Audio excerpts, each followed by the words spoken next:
Tässä tulee ohje olan yli heijastimen tekoon. Ota noin 4 metriä nauhaa ja jaa se 2 osaan niin, että sulla on 2 metristä nauhan pätkää.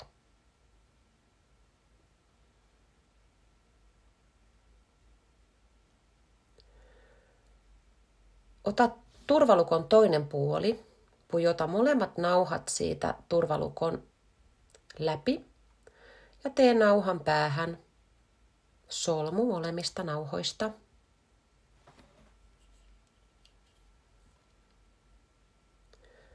Ylimääräiset nauhat voi saksien kanssa poikasta pois. Tuo turvalukko solmujen päälle. Sen jälkeen pujotat aina molempiin nauhoihin 1 helmen.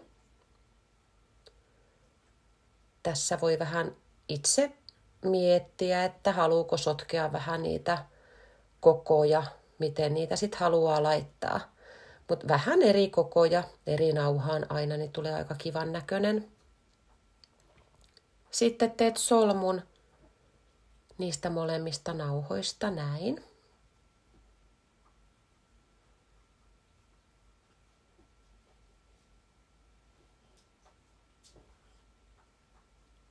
Noin. Sitten taas laitetaan molempiin nauhoihin 1 helmi. Nyt mä laitan vähän isomman ja vähän pienemmän.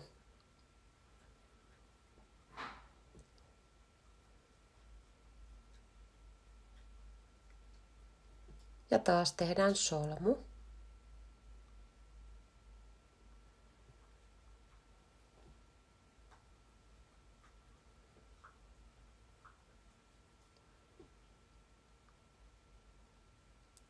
Ja näin jatketaan niin kauan, jotta heijastin on oikean mittainen.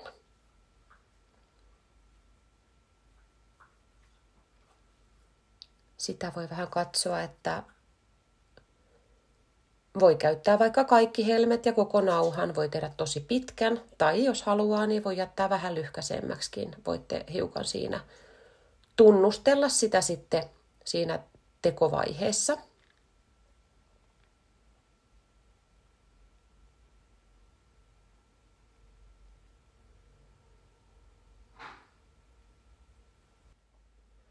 Sitten laitetaan vielä molempiin nauhoihin 1 helmet lopuksi.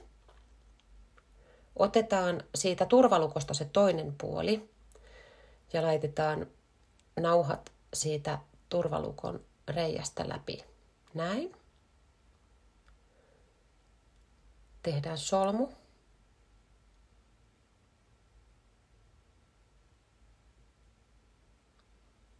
Leikataan ylimääräiset nauhat poikki. Ei aivan solmu vierestä, mutta muutaman millin päästä solmusta. Turvalukko siihen solmun päälle ja näin. Se on valmis.